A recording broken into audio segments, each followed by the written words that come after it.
Futuri Podcasts Futeboleiros apresenta The Pitch Invaders.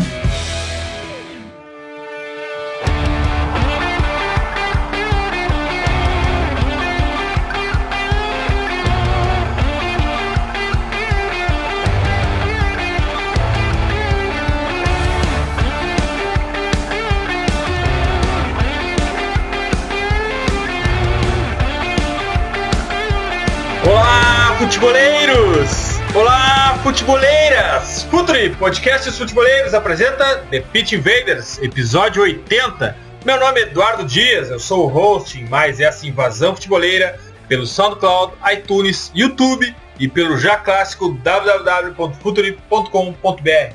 Invaders, você sabe que sempre prezamos aqui no podcast por pautas mais atemporais, mas o assunto dessa vez nos atropelou. A Champions League se impôs e sobre isso quero dizer que fomos bastante arrojados. Nos colocamos no desafio de fazer o guia colaborativo mais profundo e analítico possível sobre este torneio na fase de oitavas. Semana passada a gente colocou no site a primeira parte, analisando os jogos que ocorreram nessa semana. Agora chegou a vez da segunda parte, com os jogos da próxima semana. Bruno Seco analisou o Bayern, Matheus Souza, o Besiktas, Joseph Bozic, o Chelsea, André Andrade, o @PepGênios, analisou o Sevilha, Lucas Filos, o Manchester United, Igor, o Shakhtar, e os Invaders, Gabriel Correia, o Barcelona, e Mayra Rodrigues, a Roma. Nos textos existem links para o Twitter de cada um dos autores. Eu estou aproveitando para seguir e aprender com todos. Nós somos o Projeto Futuri e temos uma missão: evoluir o debate para evoluir o jogo. Sinceramente, com muito esforço e principalmente com a colaboração de tantos craques que desfilaram talento neste guia e em tantos outros episódios aqui do The Pitch Invaders, a gente vai mais longe ainda. E esse TPI é sobre a Champions League. Hora da conexão com o Vinícius Fernandes. Vini, cara, o que a gente tem descoberto de talento com essas nossas análises, com as nossas loucuras de fazer guias colaborativos é impressionante, né? Acaba dando mais força para a nossa trincheira na luta pela evolução do debate, né, Vini? Exatamente, nós temos um prospectador de talentos que foi o Gabriel, nesse caso. Ele fez contato com a maioria do pessoal, pediu algumas dicas, né? Enfim, a gente foi conversando e a gente reuniu caras muito legais, assim, que fizeram tudo de maneira colaborativa, que quiseram contribuir, pensar o jogo, fazer reflexões e ponderações bem interessantes sobre as equipes. E foi muito bacana porque nem todas as equipes compõem o mainstream, né? De todas as análises que a gente fez, por exemplo, a gente achou gente para falar do Besiktas, falar do Basel, que são equipes, são underdogs, aí, que nem todo mundo sabe como jogam, e a gente teve analistas que acompanham direto esse time, fazendo uma análise bem legal em língua portuguesa. Isso que é bacana, por isso que a gente tem frisado muito isso, batido muito nessa tecla, né? Que é um guia com um grau de... A gente tenta, pelo menos, a gente se propõe a fazer uma análise com um grau de profundidade muito grande em língua portuguesa, para ser um material realmente referencial. E é muito bacana que a gente vê o pessoal da grande mídia que trabalha com isso, se referindo a gente, se referindo a esse guia como um material de apoio para as transmissões, para as mesas redondas. Isso é uma coisa que acho que engrandece, enaltece e dimensiona muito esse trabalho. E, Vini, eu olhei os jogos possíveis da Champions até agora, e depois que a gente lê o guia e vê o jogo, fica tudo mais fácil. A gente sabe o movimento dos jogadores, inclusive. Fica bem mais fácil de compreender o que está passando dentro de campo. E vale fazer referência aqui para o Gabriel. Poxa, o Gabriel trabalhou muito por esse guia, ele não está aqui, mas a gente tem que saudar muito a ele também. E na próxima, como vai ter Barcelona envolvido, certamente ele vai estar por aqui. Gabriel, muito obrigado pela tua colaboração, pelo teu trabalho nesse guia. O filho nasceu, parte 2 está na rua. Uma das estrelas desse guia está aqui também, Myron Rodrigues. Dale, Myron! E aí, como é que vamos? Tudo legal aí? Falando do guia, cara, eu li ele logo que saiu e tal, não digo que eu fiquei surpreso, porque a gente já sabia do potencial da gurizada que a gente mandou chamar aí, o Lucas, o Bruno Seco, o Moretti que fez a parte 1, o pessoal da parte 2 aí, o Matheus Kovacic. Cara, ficou muito bom e é isso que a gente quer, sabe? A gente quer não só falar do futebol, a gente quer mostrar pra vocês que as coisas funcionam desse jeito. E a gente quer fazer diferente, a gente quer fazer do jeito que a gente fez, sem ser rebuscado. A gente pode pegar e abrir esse guia aí com o papai que viu futebol nos anos 80, que ele vai ler e vai entender tudo que a gente tá dizendo. Eu acho que a nossa missão é essa também. O que eu sempre bati na tecla.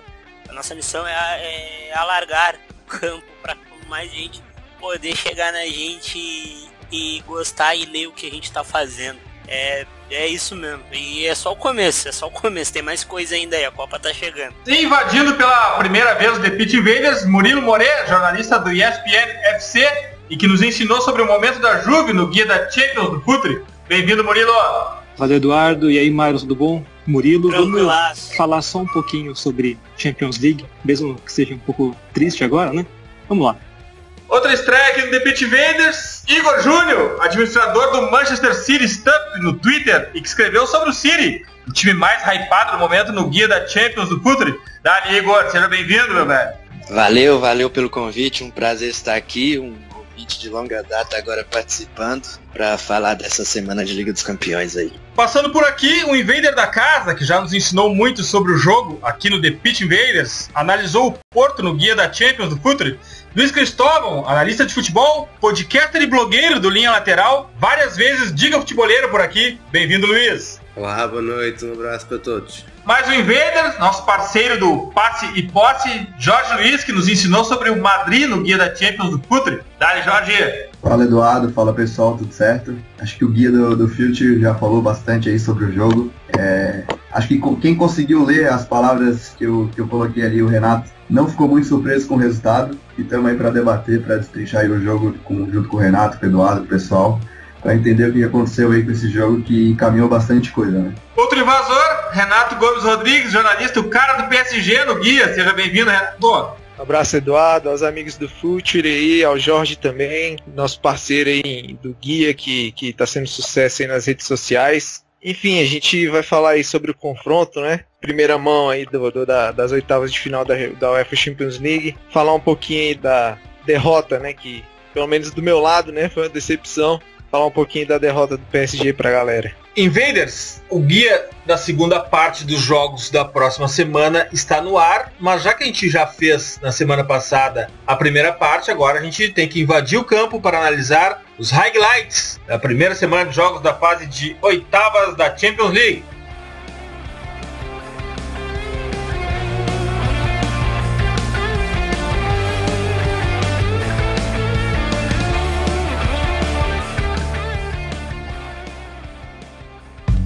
Está no ar o The Pitch Invaders, podcast semanal do Projeto Futuri.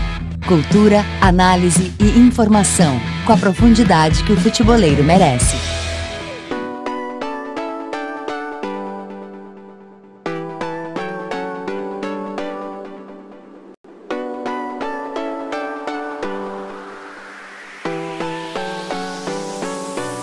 Agora vamos falar então sobre Juve e Tottenham. Foi um jogaço.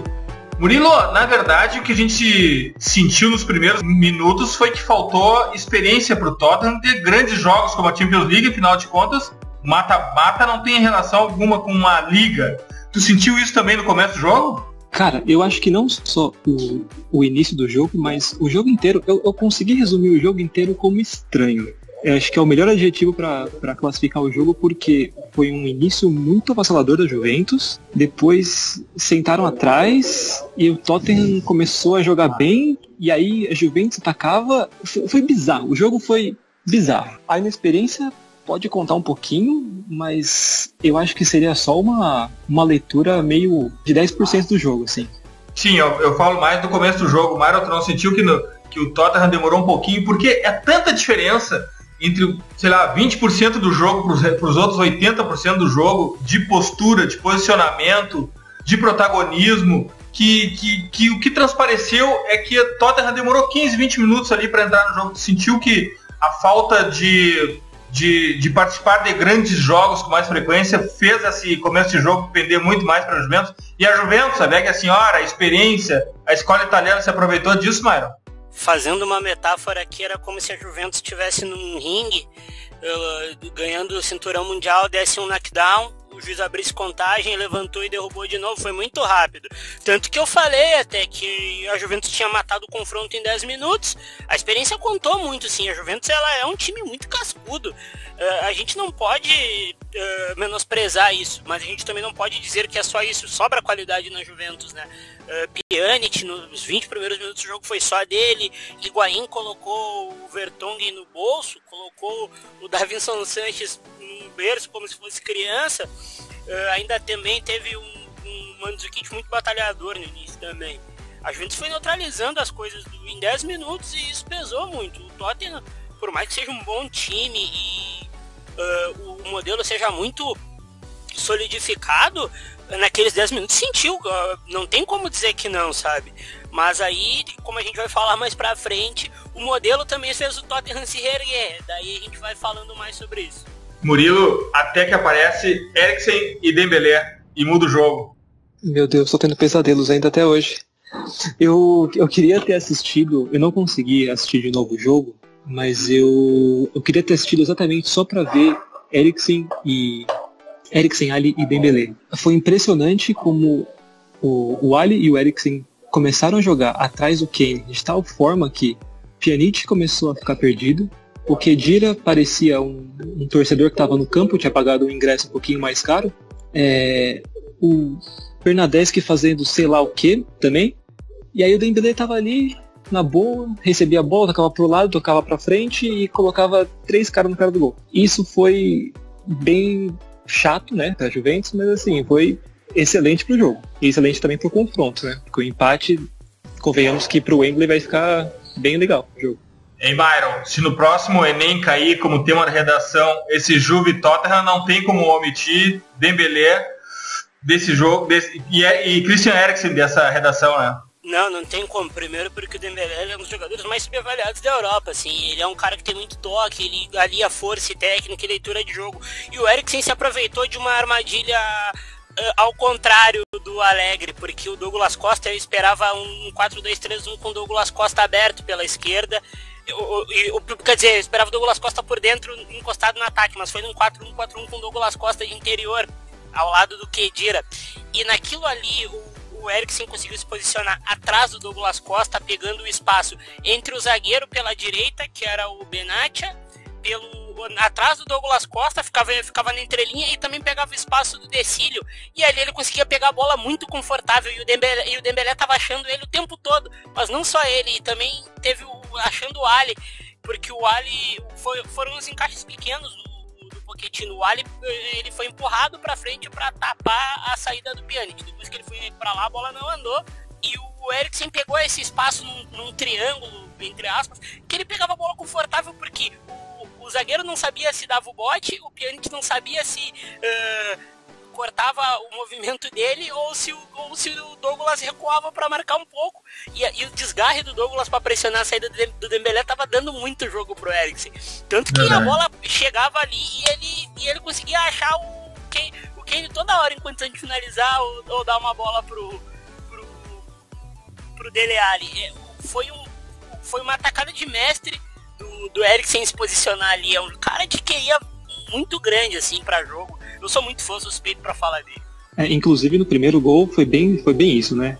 Tudo bem que foi uma saída errada da Juventus, mas o posicionamento do contra-ataque do Tottenham no primeiro gol foi exatamente, era o Pjanic dando bote errado, o Ali achando o Kane atrás do Khedira, o Benatia tentando fechar o buraco que estava aberto, o Buffon saiu e acabou. Murilo, o Douglas Costa apareceu bem com a bola, né? Mas ele ainda precisa aprender a dinâmica defensiva da Juve, né? A jogar. O Eriksen se beneficiou muito disso também, não acha? Não só o Douglas Costa, mas qualquer outro cara que vai entrar para jogar do lado do Pjanic. Eu falei que antes do jogo eu tava achando que a Juventus ia entrar com 2 caras do lado dele, que era o que tem dado certo nesse momento de vitorioso dos últimos 2-3 meses. Ele revezando com o Bernardeschi, fazendo um dos lados do Pjanic, não deu muito certo e por enquanto só o Matuidi consegue fazer aquilo. A minha impressão é que o time fica capenga, ainda mais porque já não dá mais para confiar no Khedira. Então você sobrecarrega só um cara na defesa e sobrecarrega esse mesmo cara que é o Pjanic pro ataque e aí a bola não chega para ninguém. Vai ser no chutão, vai ser num drible como foi o Douglas Costa no segundo pênalti, mas falta não só pro Douglas Costa, mas para outros caras que estão naquela região do campo terem a mesma consciência tática defensiva que o Matuidi em 6 meses, menos 6 meses de Juventus, conseguiu colocar na cabeça dele. E o Myron, 67% de posse pro Tottenham. É muita coisa para quem joga dentro de casa, para quem joga fora de casa, perdão. É porque o Tottenham, ele é um time que ele controla o jogo com a bola. Ele fica com a bola e liga no Kane, e fica com a bola, e quando tá o Son, que é um cara que pega muito meio espaço, que é entre o lateral e o zagueiro também, as coisas se controlam por aí, e o Tottenham como eu tava conversando em alguns grupos de WhatsApp com amigos, o Tottenham é a manutenção do modelo. O Tottenham não empataria o jogo, apesar de ter aquele lance do Eriksen batendo aquela falta espetacular. O Tottenham não viraria o jogo se o modelo não fosse muito bem solidificado, e o Tottenham faz isso em todo lugar que vai jogar. Ainda assim, foi bem distinto esse jogo, porque a média de posse de bola do Tottenham no inglês ainda é uma das maiores do campeonato. Lógico que é menor que a do City, mas ele gira, vamos aproximar, em torno de 55 em casa e 55 fora também. É muito diferente. É diferente. E a média da Juventus no italiano também é por aí. Quer dizer, chega próximo dos 60, 58 em casa e uns 57, 56 fora. Sim. Todos atrás do Napoli.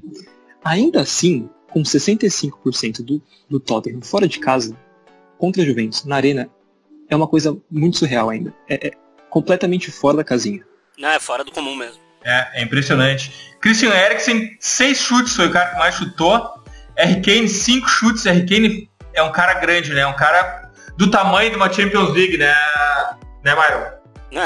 É gigantesco que joga o Kane, é gigantesco que joga o Eriksen, mas a gente precisa deixar de falar um pouco do Tottenham, desculpa cortar a pauta para falar do Higuaín, que é um cara que é muito avaliado total no Brasil e na crítica pelos gols perdidos em jogos grandes e tal. O Higuaín, ele é um centroavante de classe mundial.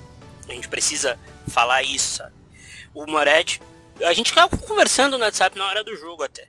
O Higuaín pegava a bola... O Higuaín foi a melhor média, o melhor jogador segundo o WhoScored. Eu também acho. O Higuaín pegava a bola no pivô e fazia um negócio que o Pjanic não conseguia fazer atrás e ele fazia na frente. Ele pegava a bola marcado e tirava na zona de pressão pro outro lado, para pegar o Tottenham desprevenido. O Moretti, a gente conversou sobre isso também. O Higuaín, se ele tivesse a companhia do Dybala, esse era o jogo pro Dybala também, porque o Dybala é um cara que precisa de um campo para correr. Se ele tivesse o Dybala junto, o jogo seria totalmente diferente, sabe? Eu não sei se o Moretti... Eu acho que o Moretti não concorda do Higuaín ter saído como vilão por causa de um pênalti que pegou na trave. Eu acho que o Higuaín, ele foi o melhor em campo, mesmo com o Eriksen jogando demais. Em campo já não sei, mas assim, pela Juventus ele foi realmente o melhor. Eu não vou concordar tanto assim com o Dybala, porque teve as duas chances com o Bernardeschi que poderiam ter acabado com o jogo também. Ainda assim, o que o Higuaín jogou anteontem foi colossal, porque era chutão pra frente, ele brigava com o Sanches ainda tá no bolso dele, ou o Vertonghen, mas ele tem 2 bolsos ainda, pra colocar os 2. E colocava os dois pra jogar, era ou o Douglas Costa, assim, no singular, Douglas Costa e o Bernardeschi. O Dybala, eu tava pensando aqui se o Dybala ele voltaria pro jogo de volta, só que ainda assim eu não vejo como um grande jogador capaz, assim, não todos menosprezando o Dybala, o cara joga demais, mas eu não vejo como um potencial game changer de tal forma que um outro meio campista alto Pjanic para fazer com que o Pjanic tenha a bola e coloque o time para jogar. Se o Pjanic tivesse mais a bola na Itália, certamente a Juventus teria muito mais chances de vencer o jogo, mesmo jogando, entre aspas, mal. Só de ver que no segundo tempo foram 30% a mais de chances de gol da Juventus do que do Tottenham. E o Tottenham marcando gol e empatando o jogo. E foram 645 passes do Tottenham e da Juventus 330. É uma diferença que acompanha a posse de bola, mas é impressionante também, segue impressionando. 645 passes, 578 do Tottenham para passes curtos, 255 passes curtos da Juve. Mesmo com esse número absurdo de passes a mais do Tottenham para a Juve tem 20 tentativas de bola longa a mais do que o Tottenham, Mário. Tu tava falando da bola longa da Juve, era muito justamente para achar o Higuaín, né? Porque tava difícil. O Dele Alli, às vezes ele dá uns apagão no meio do jogo, mas a gente vê que ele tá fazendo um trabalho sem bola muito bom. O Dele Alli, ele dá bote em volante, o Dele Alli, se precisar subir o bloco sozinho uns 30 metros, ele vai dar. E tinha o Kane também marcando a saída do Chiellini, as laterais da Juventus, que é geralmente um dos pontos fortes da Juve. No passado, esse ano já tá um pouco menos e a bola não conseguia sair por ali. O Tottenham armou uma trincheira pra Juventus que a Juventus não soube sair. Não soube, foi um jogo muito difícil pra Juventus, sabe? Eu ainda acho que se tivesse mais 15 minutos no primeiro tempo, o Tottenham teria feito mais um gol. Eu acho que a Juventus pagou pra ver. E eu acho que foi muito mal, assim. Na segunda parte demorou, na minha opinião, para colocar o Bentancur, que era um cara que podia tirar toda a pressão do Higuaín e ter a bola para si. Por isso que alongou tanto. Mas mesmo assim, o Higuaín se virou muito bem, sabe? Inclusive essas bolas longas são bem facilitadas porque sempre encontra o Mandzukic batalhando pelo alto com o lateral direito, que geralmente é um cara menor que ele, né? Como foi o Aurier nesse confronto. Sim, o Aurier apanhou. O Aurier apanhou em campo. Murilo, 7 de março em Wembley, confronto completamente aberto, né? Time italiano jogando fora de casa, é outro contexto, é outro jogo, enfim, o confronto está aberto, né, Murilo? Demais. Ainda mais se sofrer um gol, se o Tottenham meter a Juventus lá em Wembley, né? Sei lá, 2 gols nos 8 primeiros minutos. Assim, não tenho que pensar do que vai ser o jogo. Tudo bem que faltam um pouco menos de um mês, mas tem muita coisa para acontecer, de jogadores voltando de lesão, como eles vão voltar de lesão, se o Allegri, por exemplo, no caso da Juventus, vai tentar usar de novo, porque essa é uma das grandes questões do Allegri, que pragmático, que ele não usa, aí o cara me coloca 2 meio atacantes extremamente ofensivos e incisivos, num jogo em casa, sem proteção do seu principal criador, e toma uma naba. Então, assim, é um confronto extremamente aberto, só que vai ficar aquele gostinho de faltou um pouco para Juventus caso aconteça a eliminação. Vamos lá, vamos aguardar, vamos esperar por esse baita jogo. Bom, vamos falar agora de Basel 0, Manchester City 4 com Igor Júnior. Foi muito fácil esse jogo, porque não teve resistência nenhuma, em nenhum minuto, né, Igor? 74% de posse de bola para os visitantes, é um absurdo isso, né? Como tu viu esse jogo, como que se portou o City?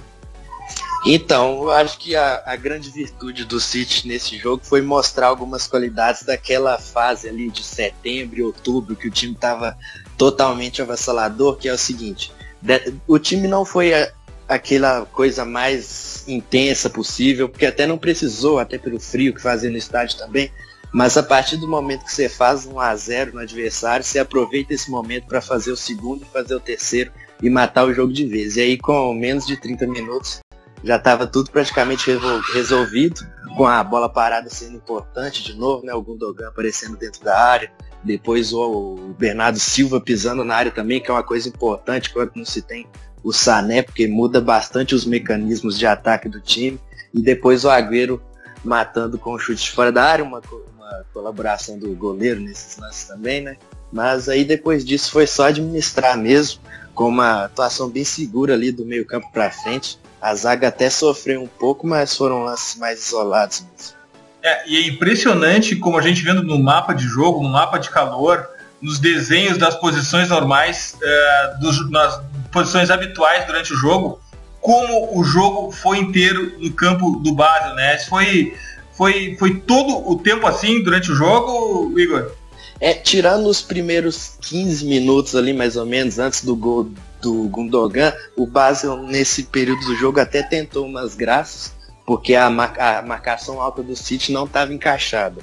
E aí o Basel podia usar da bola longa, porque o que o City faz? Ele marca alto para ou retomar a bola em uma posição de campo muito boa, ou para obrigar o adversário a se livrar dela. Só que os jogadores do Basel estavam com o espaço para usar uma bola longa buscando a velocidade dos atacantes. Aí o Oberlin, atacante deles, por exemplo, chegou a ter uma chance boa, mas que o Ederson conseguiu lhe impedir a chance. Mas aí depois disso foi tudo bem tranquilo mesmo. O Walker e o Delph ocupando uma posição até mais adiantada que o normal, atacando bastante. E o Fernandinho ali na cabeça na frente da defesa e o Gundogan muito perto da área, né? Que é uma coisa que, como eu disse, sem o Sané, mudam os mecanismos e causam um efeito cascata que pode, às vezes, prejudicar muito o time, porque você tem que mandar o Sterling para a esquerda. E o Sterling na esquerda ele é menos goleador do que ele é na direita. E o Bernardo Silva na direita, ele é um meia que joga no lado. Então ele também não é um cara que dá para você confiar uma cota de gols nele. Então você ter ali no meio campo o Gundogan ao invés do Davi Silva pode ajudar nesse quesito, porque ele é um cara que está com gosto pelo gol, ele finaliza de fora da área, ele entra na área para aproveitar as jogadas quando o Agüero está um pouco mais móvel. Então é isso que é importante. E o De Bruyne também fez um jogo um pouco mais discreto, mas ali quando o Basel subiu um pouco a marcação, ele estava sempre liderando as transições mais rápidas ali, como ele sempre faz. O De Bruyne fez um jogo mais discreto também, porque ele precisa de espaço para transição dele, né? Os 30, 40 metros que ele atravessa o campo ali, isso talvez ele não tivesse para apresentar o jogo dele, mas eu queria tocar em outro assunto contigo, que é o guardiolismo puro de 885 passes do Manchester City, 816 deles passes curtos. Impressionante esse número, né, Igor? Sim, com certeza. E o Otamendi e o Kompany juntos deram cerca de 300 desses passes quase. O City usou muito a posse ali para controlar o jogo no segundo tempo, até porque a sequência de jogos aí vinha sendo pesada, né? Uma das virtudes dos times do Guardiola é isso. Eles conseguem às vezes se poupar dentro dos jogos porque já garantiu o resultado e fica ali cozinhando o jogo no restante. Então eu vou te perguntar uma questão que supera esse jogo, Igor, é um pouco mais referente à temporada toda. Otamendi e Kompany não são zagueiros guardiolistas, né? Pelo menos nunca foram, nunca tiveram esse perfil, e agora eles estão completamente encaixados dentro desse sistema de jogo do Guardiola. Como cresceram esses jogadores? Como esses zagueiros, como esses centrais estão inseridos no guardiolismo?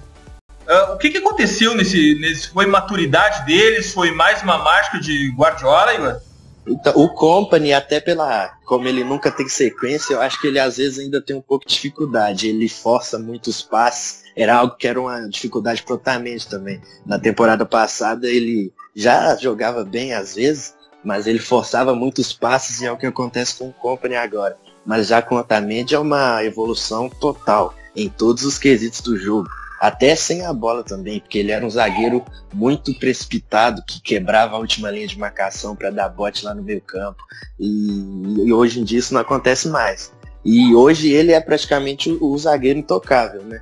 O Otamendi, porque o Stones agora está passando um período no banco, o Laporte ainda precisa de um tempo aí para se adaptar, e inclusive é um grande dilema dos próximos meses aí do City vai ser esse da zaga. Porque, por exemplo, no dia 25 desse mês tem a final da Copa da Liga contra o Arsenal e na mesma semana tem outro jogo contra o Arsenal pelo Campeonato Inglês e contra o Chelsea também pelo Campeonato Inglês. E aí a gente não sabe qual vai ser a zaga. O Otamendi está garantido, mas o parceiro dele a gente ainda não sabe, e isso pode dizer muita coisa também para a sequência da Champions. Porque quando o City começar a ser exigido na defesa, pode mudar um pouco de figura tudo disso que a gente tá falando, de domínio, de 800 passes por jogo e essas coisas. 7 de março no City of Manchester vai ser para botar o time alternativo para ganhar minutos. Sim, com certeza, até porque vai ser logo depois dessa semana com esses 3 jogos mais pesados que eu falei, e o time aí vai precisar de um descanso, até porque o City tá com uma chance meio evidente já de conseguir garantir a Premier League, enquanto ainda vai estar rolando as quartas da Champions.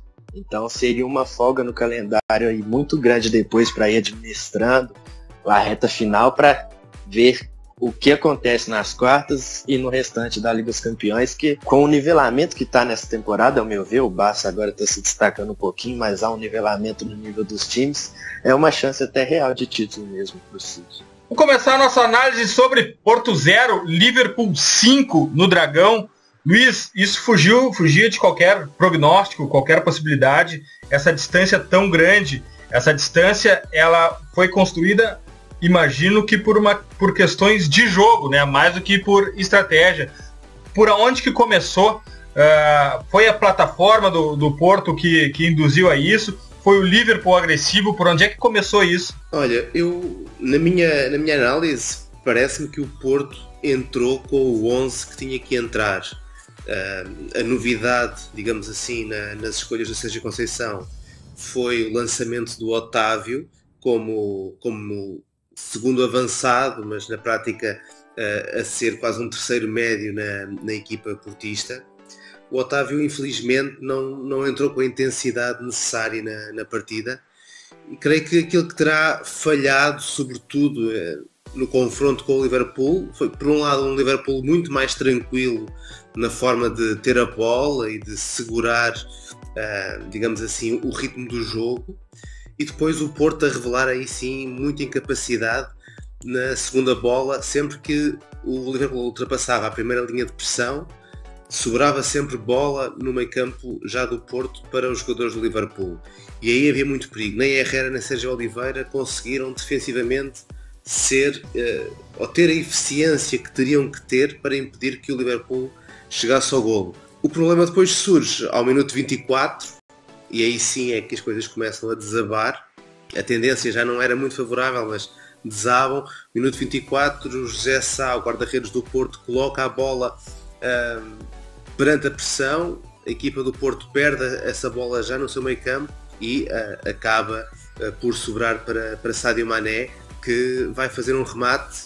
Abordagem muito infeliz de José Sá, a bola passa por debaixo do corpo dele, e a partir desse golo sofrido, eu creio que o Porto quebrou muitíssimo. Ou seja, era fundamental para o Porto, se queria dar luta nesta eliminatória, marcar primeiro, obrigar o Liverpool a vir para a frente, digamos assim.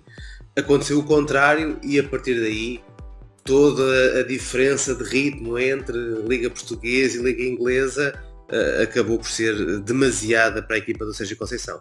Luiz, José Sá joga com um peso muito grande no banco de reservas, né? Isso tem alguma influência pela questão técnica dele no jogo? Ele sofre essa pressão, se sente isso? Aí de perto, tu que é uma testemunha ocular de tudo isso, se sente essa pressão? Ou não, foi uma questão circunstancial do jogo, foi uma falha normal? Na maior parte dos jogos da Liga Portuguesa, o José Sá resolve os problemas que o Futebol Clube do Porto tem. É um guarda-redes que para o Campeonato Nacional está perfeitamente equipado para ser titular numa equipa como o Porto. O grande problema é mesmo ele ter ganho esta titularidade numa fase da época em que o Iker Casillas estava na melhor forma de sempre que ele tinha apresentado aqui no Porto. O Iker Casillas, enquanto jogou esta época, fez sempre grandes exibições, foi sempre um guarda-redes que criou muitas dificuldades aos adversários para que a bola entrasse na sua baliza. E o José Sá, de certa forma, é verdade que o treinador é que sabe aquilo que os dois guarda-redes fazem nos treinos, e o Sá pode ter ganho essa titularidade através do que faz nos treinos, mas dentro de campo, o adepto, não é? O analista que só vê o jogo, não tinha nada a apontar ao Iker Casillas. E eu creio que quando se chega a estes jogos mais importantes e quando se chega a uns oitavos de final da Liga dos Campeões, isso vai ter sempre um peso. Obviamente, do Iker Casillas não se esperaria um erro como aconteceu neste primeiro gol do Liverpool. Ao mesmo tempo, a problemática neste gol, apesar de haver aqui a situação do José Sá estar na reposição de bola e depois na má abordagem quando sofre o remate, há um problema coletivo da equipa. O Porto estava com dificuldades a conseguir conter esta conquista de bola, esta pressão do Liverpool logo no seu meio campo. E, portanto, é um problema mais coletivo do que guarda-redes, apesar de que, inevitavelmente, a questão Iker Casillas volte sempre à conversa quando o Porto sofre um golo ou sofre uma derrota como esta. Na verdade, eu comecei pela questão do goleiro, por ser um item pontual que chamou a atenção naquele começo de jogo, naquela primeiro gol principalmente. Mas o que faltou da agressividade hoje que tu mencionaste pra gente no blog, Luiz? Foi o Liverpool culpado por essa falta de agressividade, pelo menos que se apresenta pelo placar? Sim, eu acho que por um lado parece-me que o Liverpool foi uma equipa muito mais tranquilo e consciente do que o Liverpool costuma ser na Premier League. Portanto, há aqui uma adaptação, obviamente, à responsabilidade do jogo, da parte do Jürgen Klopp e dos seus jogadores, levando a que o Liverpool fosse uma equipa mais tranquila no momento em que tinha a bola, em que teve a bola, sobretudo na primeira parte, e com isso condicionou, de certa forma, a estratégia do Porto. O Porto decidiu não pressionar tão alto, o que me parece ter sido acertado, porque obviamente subir demasiado as linhas frente ao Liverpool iria criar aquele espaço para que o Liverpool fosse explorar a profundidade, mas depois faltou agressividade no momento da conquista da segunda bola, ou seja, sempre que a bola entrava no meio campo do Porto, havia a capacidade de Liverpool segurar a bola e não ter ali assim uma dificuldade perante a equipa portista. Aí eu creio que entra também na análise a questão do Danilo Pereira estar lesionado e não poder ter sido utilizado neste jogo. O Danilo Pereira é o médio defensivo do Futebol Clube do Porto, que para um jogo como este, com a necessidade defensiva que a equipa do Porto tinha, obviamente, frente a uma equipa mais forte, o Danilo Pereira era um jogador que fazia falta. A opção pelo Herrera e pelo Sérgio Oliveira, que é uma dupla que na Liga Portuguesa tem uma dinâmica muito interessante, mas que é uma dinâmica de pressão alta, não de ficar na espera num bloco mais baixo, e eu creio que isso hoje se sentiu, ou seja, o Porto não conseguiu superar a ausência do Danilo Pereira, mas frente ao Liverpool, que, a meu ver, foi uma equipa muito mais inteligente e tranquila do que se esperaria. Vini, para onde iniciou essa vitória absurdamente fora de prognóstico do Liverpool?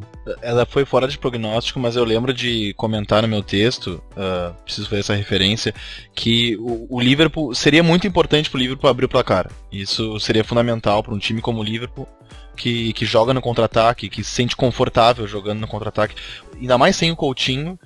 Quando o Coutinho estava no tripé, o Liverpool tinha um poder de retenção de bola maior, de agressividade e de criatividade. Sem o Coutinho, o jogo do Liverpool passa cada vez menos pelo meio e ele liga sem constrangimento nenhum o trio de ataque. E é muito mais fácil fazer isso quando tem espaço. Então, eu comentei isso no meu texto, agora o Luiz abriu a fala dele falando sobre isso.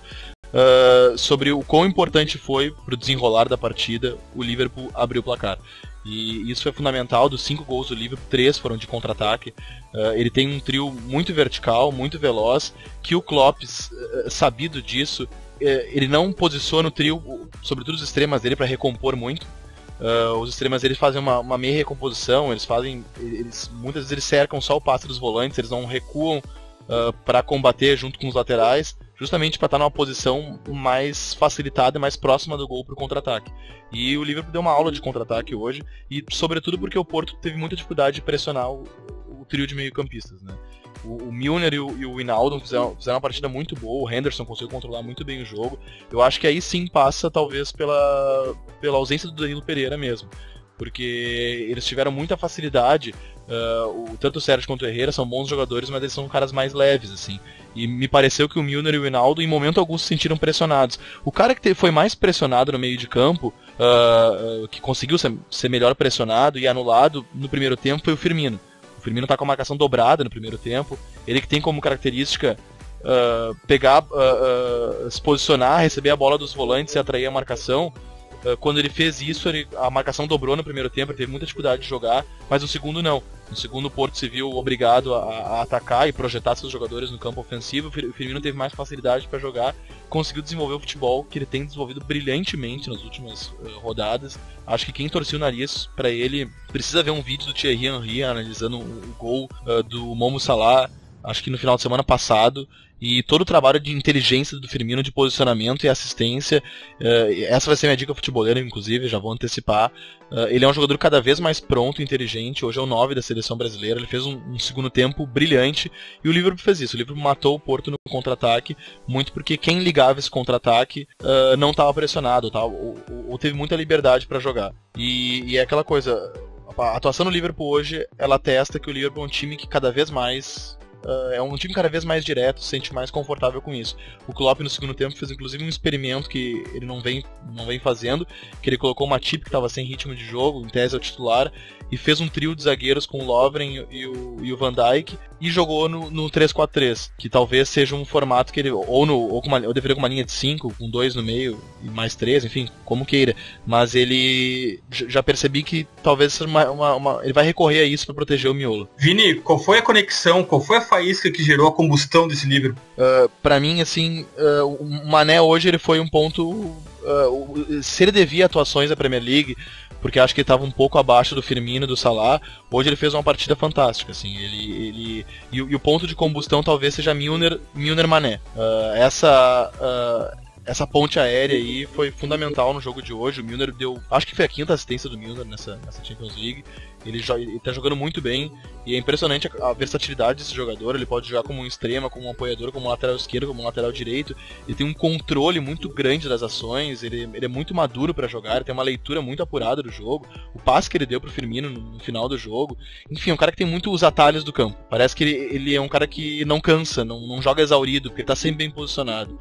Acho que essa ligação direta entre Milner e Mané, Milner e Salah, acho que passou muito por aí. Luiz, o que houve com o Alex Telles? O Liverpool conseguiu desconectar Alex Telles? Também, mas a verdade é que da forma como a equipa do Porto jogou hoje, ficava difícil para que aparecessem os laterais, ou seja, era fundamental, com tanta gente do Liverpool no ataque, que Alex Telles e Ricardo Pereira tivessem missões mais defensivas, não com tanta importância no momento ofensivo, e isso acabou por se sentir. Ao mesmo tempo também não houve muitas situações de bola parada que o Porto pudesse aproveitar, e apesar de tudo isso, a verdade é que depois também, não havendo Boubacar, Tiquinho Soares é um avançado que, creio eu, no momento da Liga dos Campeões baixa bastante o seu nível. Marega também baixa bastante o seu nível em relação àquilo que é habitual na Liga Portuguesa, e portanto, se não há avançados na área para corresponder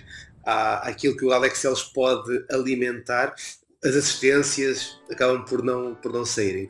É uma conjugação de várias situações que levam a que a partida do Alex Telles, mas um pouco a imagem de toda a equipa do Futebol Clube do Porto, fosse muito abaixo daquilo que se poderia esperar.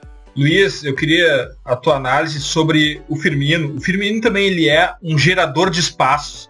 O Vini acabou de falar que ele estava muito marcado hoje, mas o fato de ele estar muito marcado, ele conseguiu de alguma maneira abrir espaço para os outros atacantes do Liverpool. Isso atraiu gente para sua volta e liberando espaço para outros atacantes. Tem influência no jogo isso? Sim, claro que sim. Eu creio que essa acaba por ser, na análise do jogo, acaba por ser uma das situações que de facto acaba por ter um impacto grande naquilo que foi a superioridade do Liverpool sempre que passou o meio campo. Foi essa ação do Firmino. O Firmino, que é um jogador que consegue, por um lado, segurar bastante bem a bola, conseguia com isso ganhar bastantes bolas. Lá está, quando esta era colocada no meio campo do Porto, e depois era a partir dele, era ele que ia permitindo essa conquista da segunda bola na equipa do Liverpool, para conseguir, de certa forma, essa afirmação em relação à linha defensiva do Futebol Clube do Porto. Era ele, acaba por ser o jogador que atrai no corredor central, e isso leva a que haja depois mais espaço para os seus companheiros de jogo. Ao mesmo tempo, é um jogador que, olhando para o número de toques de bola que tem nesta partida, tem 57 toques na bola, muitos para o que seria uma média de um ponta de lança, digamos assim, mesmo no jogo da Liga dos Campeões. Supera bastante o Salah no número de vezes que está em ação com a bola no jogo, e eu acho que isso acaba por valorizar o papel do Firmino enquanto o ponta de lança nesta equipa, mas também a sua capacidade para, num modelo em que a frente de ataque é sempre muito móvel, ele não seja apenas o ponta de lança, mas seja um jogador que aparece também noutras posições.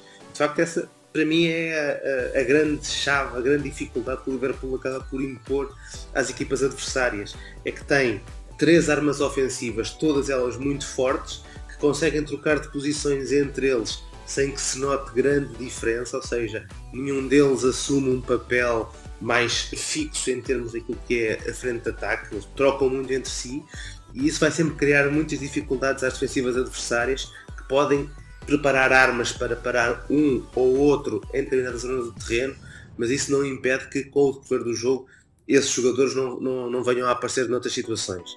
E, portanto, o Roberto Firmino acaba por ser o ponta de lança de sonho para uma equipa de Jürgen Klopp, que, por aquilo que mostrou hoje, está muito forte na Liga dos Campeões e está muito forte nesta aposta de, até ao final da época, ainda ter um papel a dizer nas grandes decisões da Liga dos Campeões.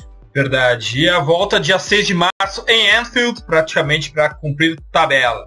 Hora de Real Madrid e Paris Saint-Germain, que pelo menos na posse de bola foi muito parelho. Nos passes também, 487 passes para o PSG, 501 passes para o Real Madrid.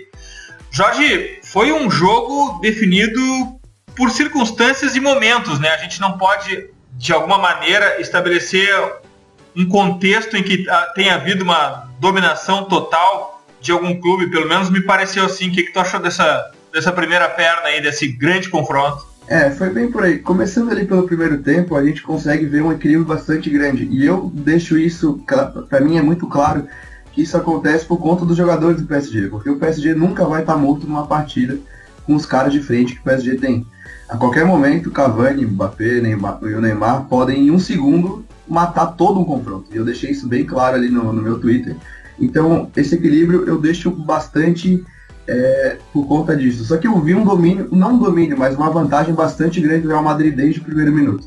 Na realidade, desde uma hora antes da partida, quando saiu a escalação, né? Porque foi uma surpresa para mim ele sair com o Isco. No guia eu apostei na entrada do Bale no time, que era uma tendência dos últimos jogos. E depois do jogo o Zidane falou, explicou o motivo e fez todo sentido. Ele botou o Isco para ter superioridade no meio. E visto a escalação do PSG, quando tu compara as duas coisas, tu vê que o Isco fez muito sentido por ali. Porque o Thiago Motta fez uma falta gigante. Depois o Renato até pode falar melhor, mas eu sinto que o Thiago Motta fez uma falta gigante nesse jogo.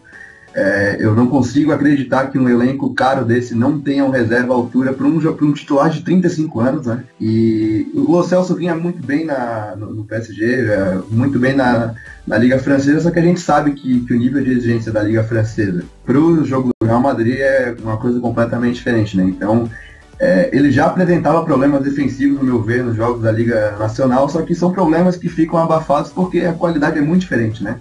E quando você enfrenta um Luka Modric, um Toni Kroos, um Isco, tudo fica muito claro, né? Então o Toni Kroos, Modric e Isco ali, principalmente, que dominaram o jogo, eles não perdoam. E eu senti esse domínio, não domínio, mas essa vantagem do Real Madrid desde o primeiro minuto. Tanto que se tu for ver, eu acho que o Real Madrid do ano passado, aquele Real Madrid que dominou a Champions ali na fase final, aquele Cristiano Ronaldo que fez trocentos gols ali na fase final, eu acho que ele levaria esse Real Madrid com vantagem já no intervalo. Ele perdeu alguns gols ali e a vantagem só não foi mais evidenciada por causa do Kylian Mbappé, né? Como eu falei ali no começo, são jogadores que eles te deixam vivo sempre. Em qualquer momento ele pode acabar com a eliminatória. Então mesmo quando o Real Madrid tinha uma certa vantagem, ele foi e criou aquela jogada em cima do Marcelo, 1-0, e poderia ter transformado em 2 naquela bola que o Cavani perdeu.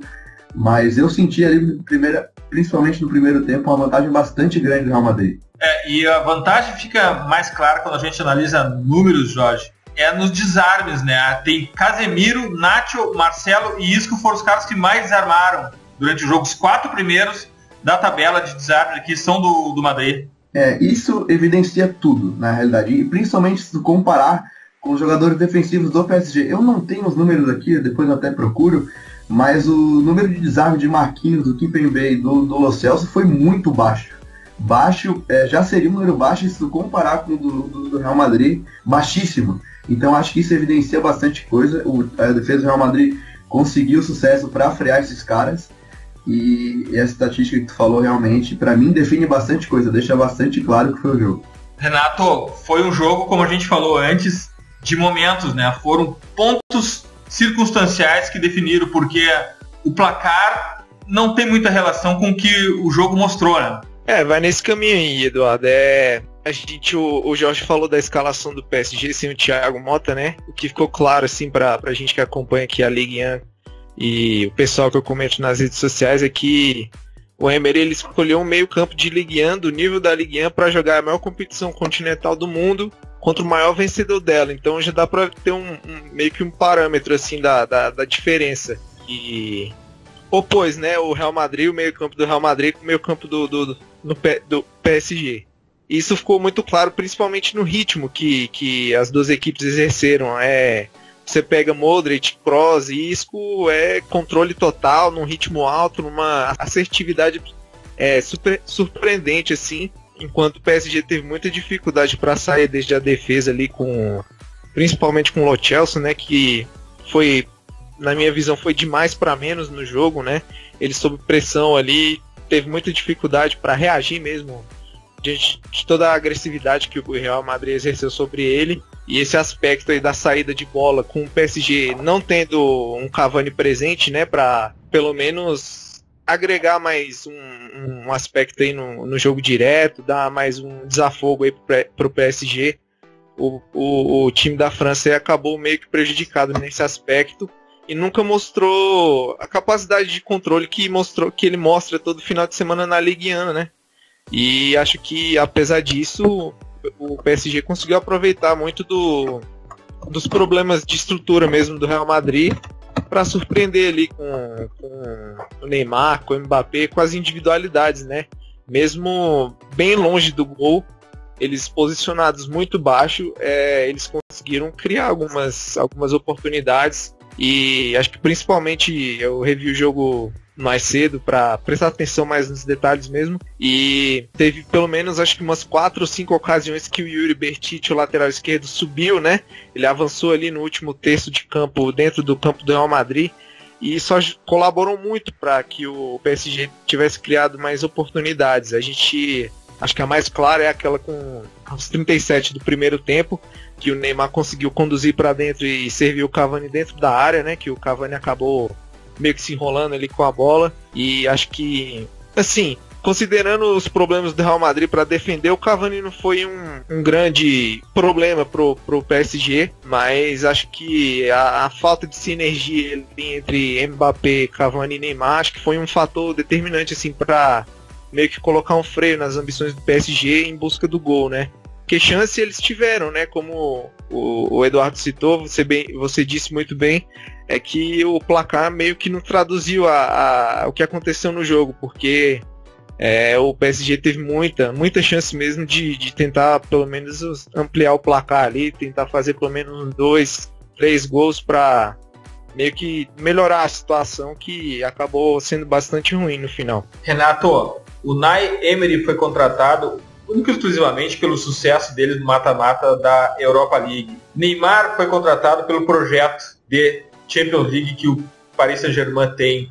Tudo isso, em algum momento, pesou no jogo, porque, eu não sei se o Jorge vai concordar comigo, no segundo tempo, por alguns instantes, o PSG teve o controle do jogo, teve o protagonismo no jogo. Talvez ali não era hora de vamos segurar esse jogo, vamos tentar levar esse jogo para Paris, vamos levar essa decisão para Paris. Tu acha que tudo isso são componentes que de alguma forma fizeram com que o Paris tentasse decidir esse duelo ontem mesmo, ou para quem está no podcast, na quarta-feira mesmo, e até mesmo o que o Jorge tem falado do passe-posse, a falta de confiança do Madrid nos últimos momentos. Tudo isso não colaborou para, quem sabe, o PSG ter tentado dar um passe muito arriscado e pagou por isso? Olha, esse negócio do Neymar envolve muito a estratégia da equipe mesmo. Eles meio que se sacrificaram assim no mercado de transferências.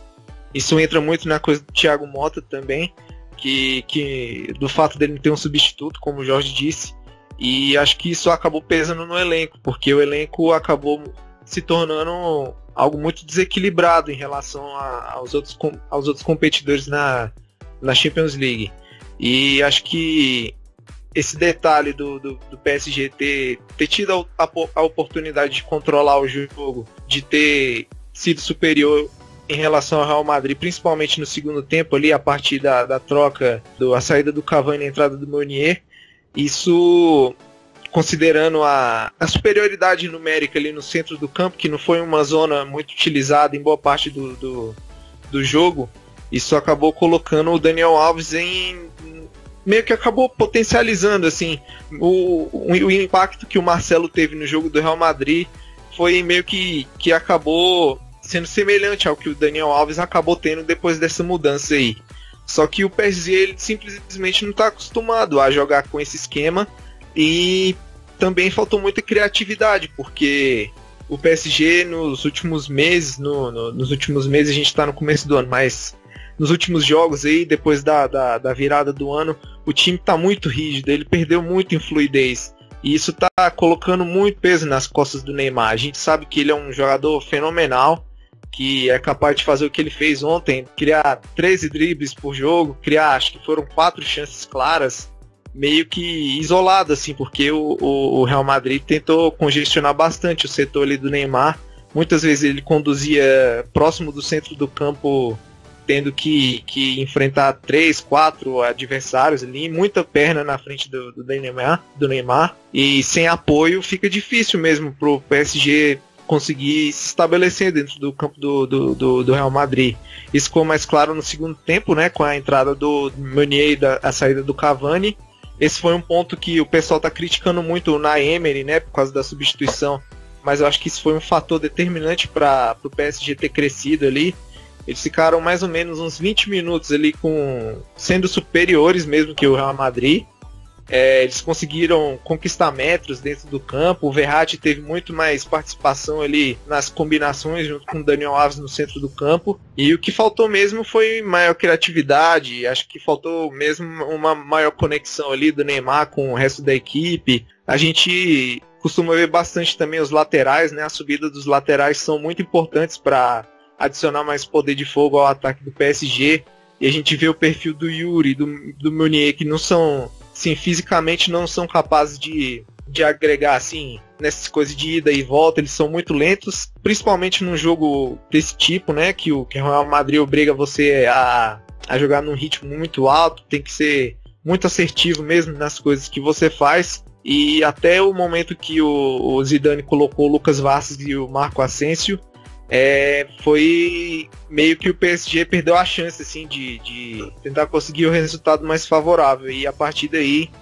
com todos esses problemas para atacar, o PSG acabou sucumbindo, né? Porque, como dito no guia aí, a gente acompanha desde o primeiro ano do Emery. O PSG é uma equipe que simplesmente não consegue defender.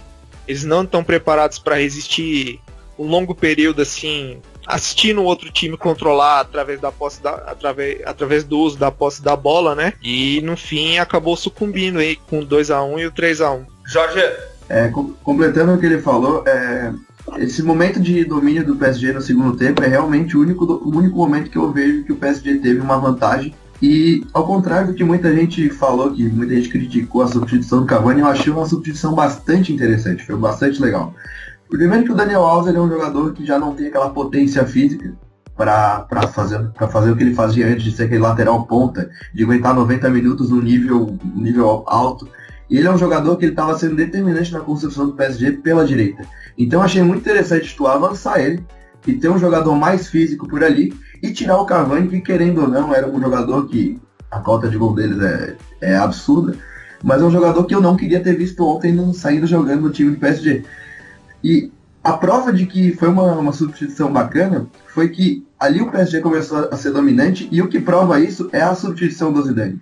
Porque ali perto dos 80, se não me engano, aos 79, ele chega e coloca Lucas Vázquez e Marco Asensio. E é uma substituição que ele faz e fez bastante na temporada, e bem perto desse minuto, é bem por ali, sempre tirando isso de mais uma peça. Ontem foi o Casemiro, e foi um recado claro: eles estão dominando a gente, vamos colocar esses dois caras para transitar e vamos tentar sair rápido no contra-ataque, visto que o PSG não defende bem, para tentar matar o jogo. Em 10 minutos fizeram 2 gols, então a substituição do Cavani eu achei interessante, eu não achei um erro do Emery.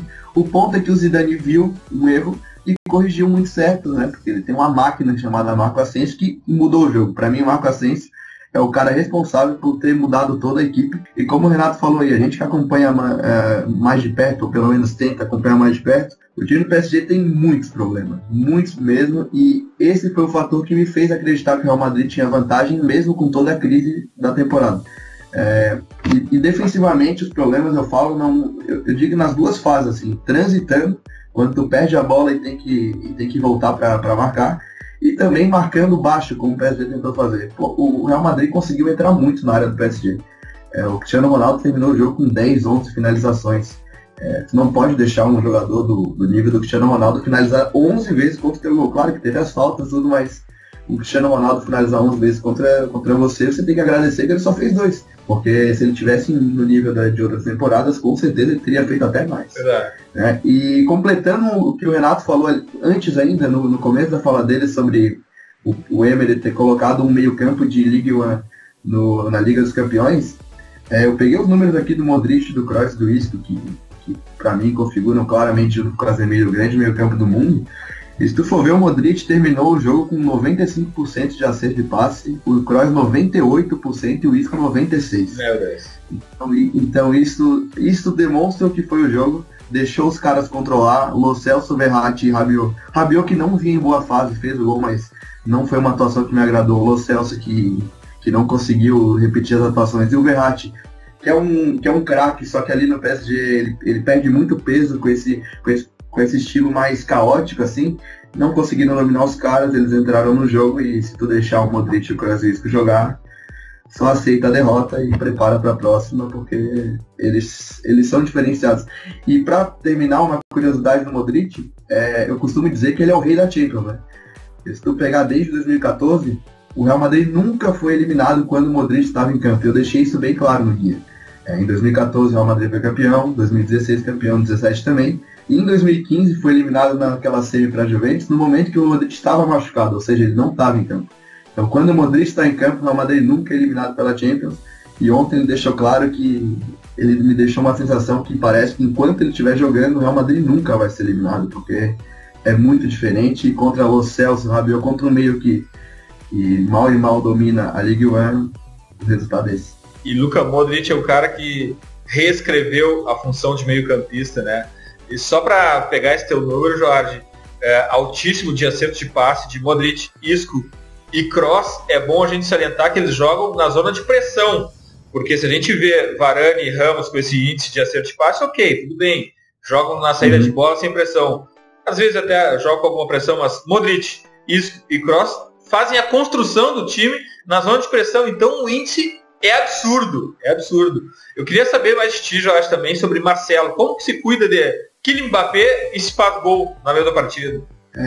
Aí a gente está começando a falar de uma entidade do futebol. O Marcelo é isso. Muitas vezes, e é muito legal falar do Marcelo nessa temporada, porque ele foi muito criticado. A gente que acompanha o noticiário, eu lembro aquele jogo contra o Celta, não sei se vocês vão lembrar, contra o Real Madrid, que o Real Madrid empatou, que é um gol que o Marcelo toma nas costas dele, que ele tenta voltar muito rápido, não consegue, e ele toma um gol e a imprensa toda culpou ele pelo gol.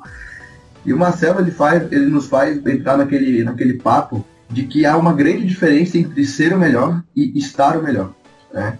Claramente, para mim, o Jordi Alba é o grande lateral da temporada. Só que o Marcelo, semanalmente, sempre ele faz um lance, faz alguma coisa que nos mostra e nos faz lembrar que ele é o melhor. E nessas grandes noites, noite de grande exigência, contra um Kylian Mbappé que já domina essa competição aos 18 anos, ele só mostra pra gente mais uma vez que ele é o melhor e um dos melhores da história, né? O que ele fez ontem. O primeiro gol ali, o gol que o PSG fez em cima dele, eu achei que poderia abalar um pouco ele, né? Porque o Kylian Mbappé tira aquele lance ali da cartola em cima dele. E ele começou ali os 3 primeiros minutos do jogo bem no comecinho, muito bem, naquele momento de pressão no Real Madrid. E tem aquele lance da lesão com o Daniel Alves, que pareceu que ele tinha machucado o braço, alguma coisa assim. E depois ele sumiu um pouco da partida. Logo depois disso vem aquele lance do gol. E no segundo tempo ele prova que não importa a adversidade, ele passa por cima, prova que é o melhor. Nesse Real Madrid que não ajuda, esse 4-3-1-2 do Real Madrid, que é a formação que voltou a ser ontem, que voltou a usar ontem, não é uma formação que ajuda ele, e eu deixei isso bem claro lá no guia, porque não tem um ponto de apoio, ele gera a amplitude do time, não tem ninguém por fora para ajudá-lo, o Cristiano joga por dentro. E mesmo com todos esses problemas, teve que marcar um Kylian Mbappé, tomando um gol nas costas, com uma lesão no começo, ele engoliu tudo, e o que ele fez no fim, junto com o Marco Asensio, aí sim, encaixa com o que eu falei de ter um ponto de apoio. E quando entra o Asensio, o Marcelo tem um ponto de apoio por fora, entendeu? Porque ele pode ir por dentro, que o Marco Asensio vai estar ali gerando profundidade, gerando amplitude. Então quando ele teve esse apoio por fora, o que ele fez foi esse terceiro gol e mostrou mais uma vez que é o melhor e ninguém vai bater. E muito bem ilustrado da tua parte isso, Jorge, porque geralmente o gol do lateral, a bola vem da outra lateral, onde ele está no segundo pau, ou então uma jogada pelo meio, e o lateral esquerdo fez o gol de uma bola cruzada da esquerda, o que não é muito comum no futebol. Eu costumo dizer que o Marcelo faz lances que só o Marcelo faria. O Marcelo é o único lateral do mundo que consegue fazer determinados lances, determinados dribles, etc. Eu não consigo imaginar um lateral entrando por dentro do jeito que o Marcelo faz. Eu até acho que num time talvez de menos posse, enfim, eu ainda acho que o Marcelo pode ser muito útil no meio campo de qualquer time, porque é uma qualidade absurda e eu não consigo imaginar qualquer lateral de nível excelente, um Felipe Luiz, um Jordi Alba, entrando por dentro e fazendo um gol daquele, driblando, como ele costuma fazer, e não foi só ontem. Teve um jogo agora contra o Valência, que ele também fez um golaço, que é um gol que só o Marcelo faz. É impossível você imaginar um lateral fazendo aquilo, entendeu? Renato, 6 de março, Parque dos Príncipes, confronto aberto. Olha, acho que passa muito pela presença ou ausência do Thiago Motta, né? O Jorge ressaltou aí, agora falar um pouquinho dessa coisa mesmo, de ter passado mais a responsabilidade pro ataque e ter meio que esquecido assim, a importância do meio de campo, né? Porque sem o Thiago Motta o Verratti cai muito de produção. Acho que o Emery ele até agora não conseguiu encontrar um equilíbrio, né, pro meio de campo do PSG. E considerando que o PSG simplesmente não consegue se defender, boa parte dos jogadores do elenco não tem alguma capacidade, não tem alguma característica defensiva, não tem nenhuma capacidade de recuperação, não são jogadores que vão cobrir uma grande quantidade de terreno, igual o Casemiro faz no Real Madrid, por exemplo. Acho que o Lassana Diarra chegou para meio que consertar um pouco essa situação, mas acho que ele chegou num momento muito... Chegou muito em cima da hora, assim, né, para tentar resolver os problemas do PSG. E essa coisa do Verratti ter perdido o parceiro dele, que é o Thiago Motta, ali nessa questão mais de garantir vantagens assim, no meio de campo, meio até para praticar o futebol que o próprio Modric, Isco e Kroos fazem no Real Madrid, né? Essa coisa de controlar, de eliminar adversários, de encontrar o passe mais difícil ali para furar mesmo, bloqueio, né? O PSG está sentindo muita falta disso. Para encontrar Neymar, Mbappé, Cavani em melhores condições, né? Principalmente atrás da linha média adversária, né?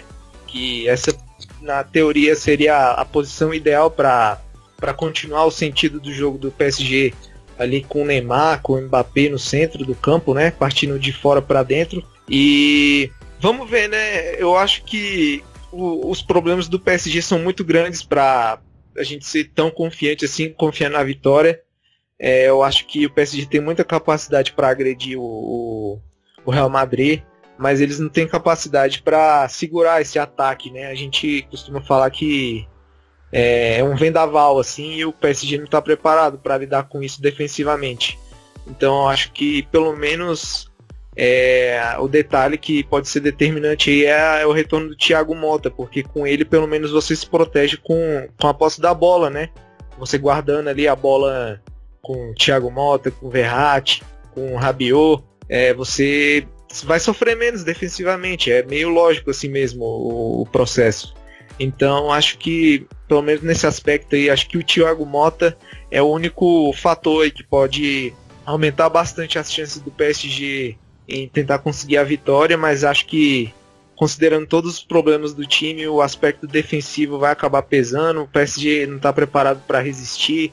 A gente viu aí no terceiro gol do Real Madrid a forma acho que até fácil, né?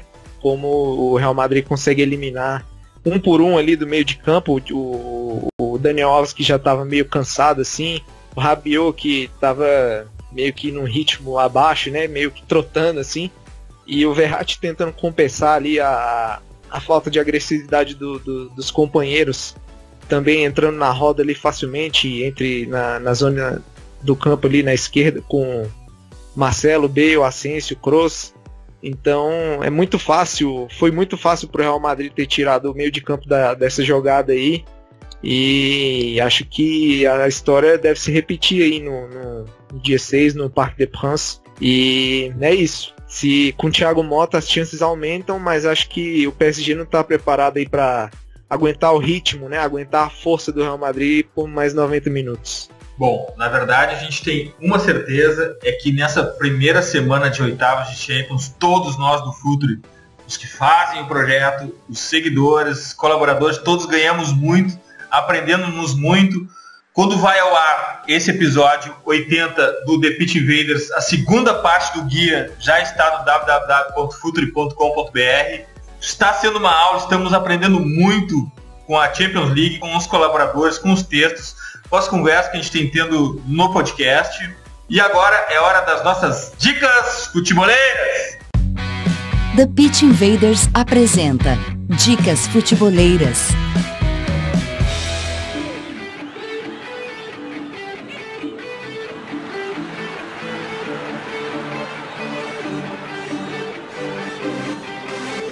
A minha dica futeboleira deste episódio 80 é totalmente Football Culture. É uma revista polonesa sobre futebol chamada Matchday Magazine. Uma revista exclusivamente publicada na internet, não tem edição impressa, mas eu andei lendo e é uma peça de arte. Aborda futebol, cultura e música e é feita com muito design. Eu fiquei alucinado por essa revista. E eu fiquei sabendo sobre essa revista, eu conheci e aprendi através de um baita perfil do Twitter que eu curto muito, que é o @futebolcafé. É @futebol_café. Então vão duas dicas. Vão até o @futebol_café, entrem no link e vejam a Matchday Magazine. São duas boas dicas totalmente futebol culture. Vini, qual a tua dica futeboleira? A minha dica futeboleira é uma análise muito legal para o pessoal que manja inglês. Normalmente a gente indica algum produto, né? Quando eu digo produto me refiro a site, a revista, como nesse caso, no teu caso agora, algum texto em alguma plataforma, um livro. Nesse caso eu vou indicar uma análise que eu acho que tem um grau de profundidade muito grande. E é impressionante como, sem querer depreciar o nosso futebol, mas como os ex-jogadores, muitos ex-jogadores estrangeiros, não só europeus, mas sul-americanos também, como eles têm, talvez muitos por terem sido incentivados a ler o jogo, ter sido provocados no decorrer da carreira a ler o jogo, a pensar coletivamente, são caras que se tornaram grandes analistas na imprensa. E a gente vê muito na Inglaterra, por exemplo, na Sky, nos comentários do Gary Neville, nos comentários do Jimmy Carragher, do Thierry Henry. E eu me refiro a esse cara, o Henry, que foi um jogador que dispensa comentários, marcou a época, um dos maiores caras que eu já vi jogar, e é um exímio comentarista. Quem não viu aquele famoso vídeo dele analisando o Barcelona do Guardiola, explicando por que ele jogava aberto, gloria de uma didática incrível, de um já conteúdo... clássico, né? Não, aquele vídeo se tornou um clássico do YouTube, né? Então, mais ou menos daquele jeito, com aquela didática, com aquela forma de explicar, e de maneira uma ilustração muito bem feita também pela Sky. O Thierry Henry, ele fala sobre o trabalho de sem bola do Roberto Firmino, e do único toque que ele dá na bola para um gol do Mohamed Salah na Premier League, e ali ele resume o futebol do Firmino num único lance. Ele consegue dissecar as principais qualidades desse jogador, que é tão pouco considerado, pouco enaltecido na nossa imprensa, talvez por não ter passado pelo centro do país, ou por não ter passado por um grande clube, um clube de massa do futebol brasileiro. Ele saiu muito jovem daqui, sequer jogou uma primeira divisão, e é um cara que construiu carreira fora do Brasil. A gente sabe o ranço que a imprensa do centro do país tem com jogadores assim, e o Roberto Firmino é um jogador que ele tem muito mais cartaz fora do Brasil do que no Brasil, e se conhece muito mais sobre o futebol dele fora do Brasil do que dentro do Brasil. Fora do Brasil não se entende como é que um cara como ele é questionada a titularidade na comparação com o Gabriel Jesus, que é um moleque de muita qualidade, mas está tentando se afirmar ainda. O Firmino é um jogador afirmadíssimo na Inglaterra, e muito se pergunta por que o Firmino é reserva do Gabriel Jesus. E assim, por melhor que seja o Gabriel Jesus, o Firmino está jogando uma bola muito redonda, e o Henry mostra isso nessa análise dele de pouco mais de 2 minutos. É fantástico. Firmino, um gerador de espaços. Firmino, descoberto pelo Football Manager. E Firmino, quando foi convocado pela primeira vez para a seleção, gerou um ódio aqui. Os haters apareceram bravos com quem já o conhecia. Impressionante tudo isso que aconteceu com o Firmino, mas vai ser um cara muito útil na Copa, tenho certeza. Graças, Vini! Obrigado, Eduardo. Valeu por todo mundo aí que nos ajudou. Esse foi mais um trabalho braçal e um trabalho intelectual aí que reuniu muita gente e bem ao nosso padrão, né? Que tentando reunir o máximo de pessoas para pensar o jogo. Myron, qual a tua dica futeboleira? São duas. A primeira é a revista Relvado, de uma gurizada, Jéssica Mirandinha, Felipe Fortes, Murilo Moretti, que também participou com a gente aqui, tem o Vladimir de Castro. É futebol mesmo, assim, contam histórias de futebol, histórias bem legais, como a história da Escócia de 78, como o caso do Dejan Stankovic, que era um craque subavaliado, e por aí vai. São histórias boas e muito legais de ler. E a outra, para quem joga Futebol Manager, que nem eu, que sou um viciado, como falaram aí, que vivo jogando e invento coisas, tem um site chamado Dia and Busquets, que lá eles te falam de análise de como tu melhorar o teu jogo, de como eles explicam as funções dos jogadores, eles contam histórias sobre o jogo lá, e é muito legal também o site. Ele é totalmente em inglês, mas ele é de fácil compreensão, é só passar o translate ali e ser muito feliz. E agradecer de novo a gurizada que fez o guia com a gente, cara, porque isso aí é muito bom. A gente tá trazendo uma rede de pessoal que não tá no holofote, que talvez nem queira holofote, como a gente também não quer. A gente quer fazer um futebol bem feito, mas essa gurizada faz um negócio com muita responsabilidade e muita qualidade, cara. É uma coisa que eu fico apavorado, porque a gente não vê isso em grandes centros, a gente não vê isso em grandes veículos, e a gente fica muito feliz quando acontece pra gente, sabe? E é um agradecimento público aí aos meninos e a quem acompanha a gente aí. Como eu já falei mais cedo, é só o começo e nós vamos longe, e é isso aí. Valeu pela semana.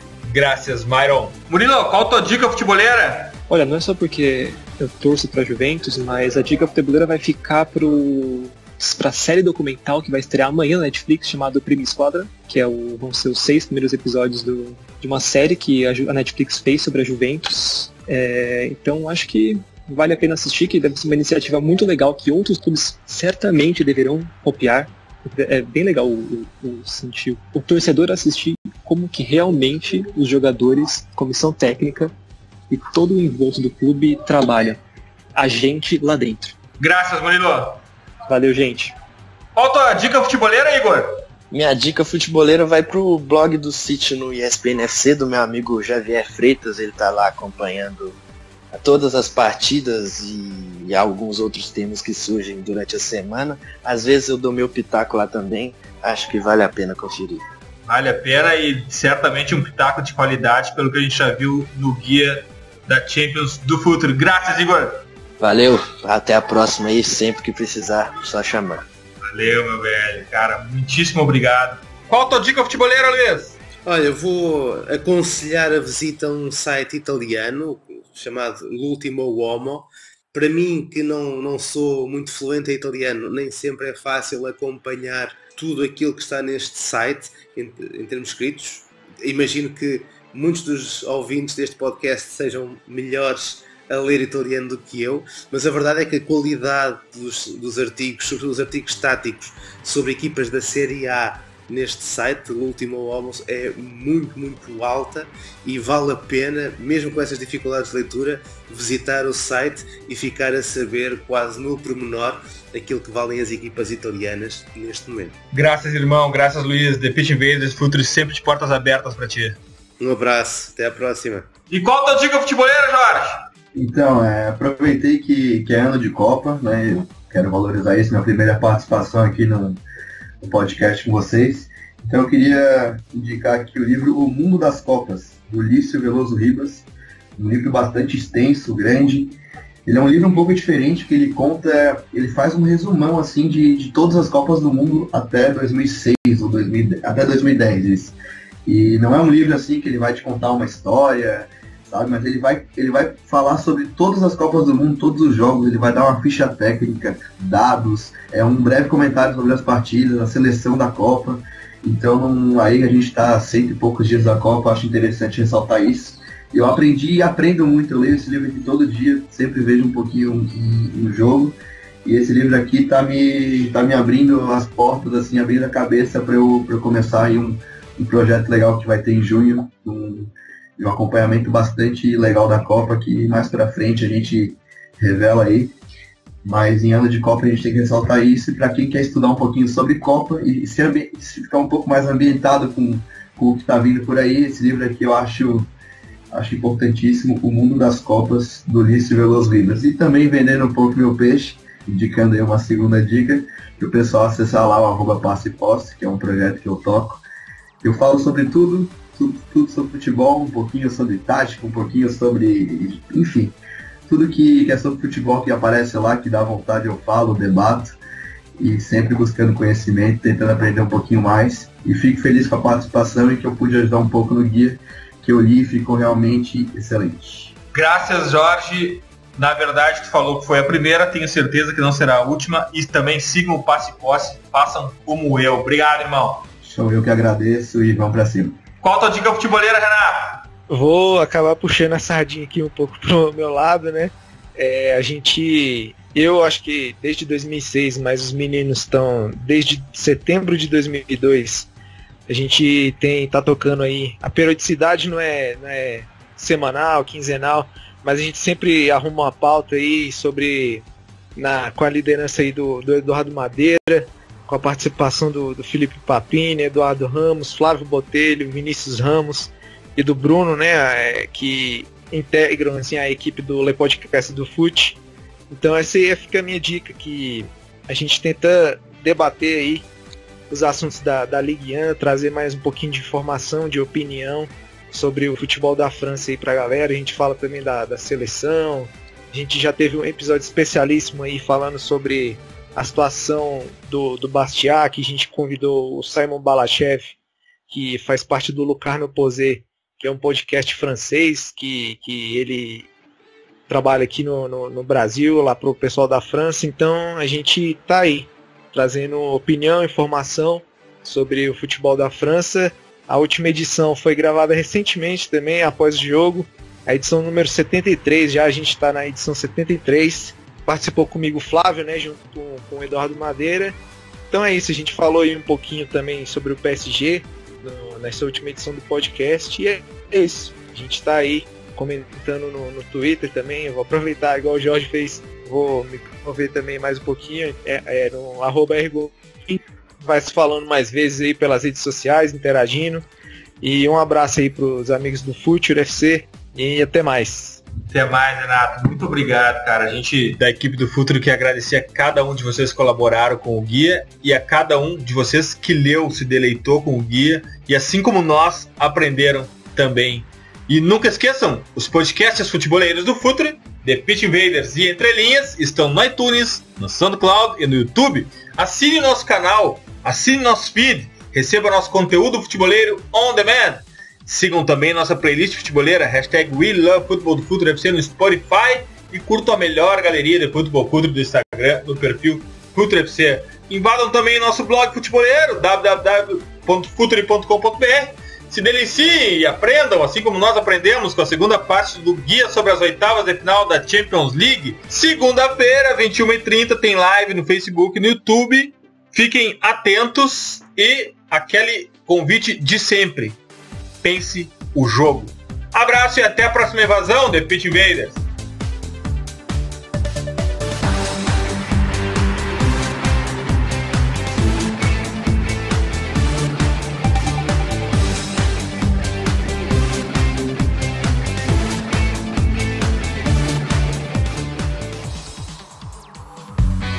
Projeto Futuri apresentou The Pitch Invaders. Acesse www.futuri.com.br. Pense o jogo.